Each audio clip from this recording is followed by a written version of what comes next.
Rosemary Miller here with California State Senator Steven Bradford, who introduced Senate Bill 673 to help find missing Black women and children.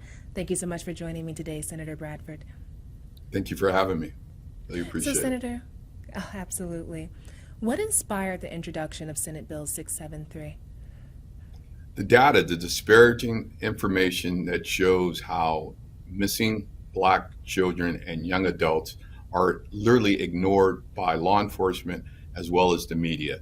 That information all but states that once a child or adult disappears, they disappear twice because the media and law enforcement never dedicate the same level of resources and attention to finding them and bringing them home safely as many of our counterparts. So the data in and of itself was what prompted this. Again, African Americans make up roughly about 12% of the nation's population, but young kids under the age of 18 make up almost 38% of individuals who come up missing on a regular basis.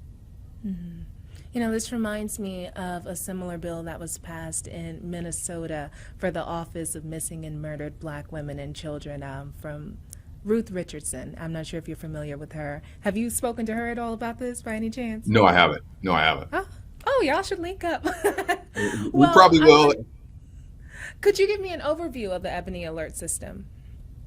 The Ebony Alert is very specific. It deals with individuals from 12 to 25, whereas the Amber Alert is only 17 years and younger. It also specifies individuals who are known to have some kind of physical or mental challenges.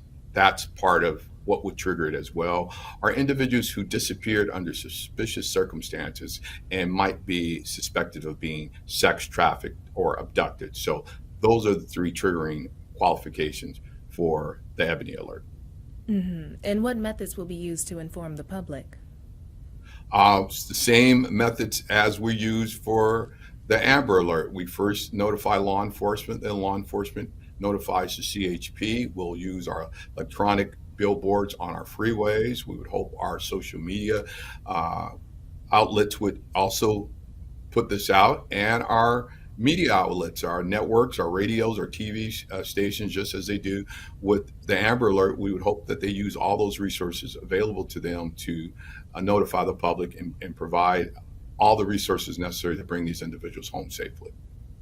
So this bill goes into effect January 1st, 2024. Mm-hmm. What are the key milestones or steps that'll be taken in the lead up to implementing the alert system?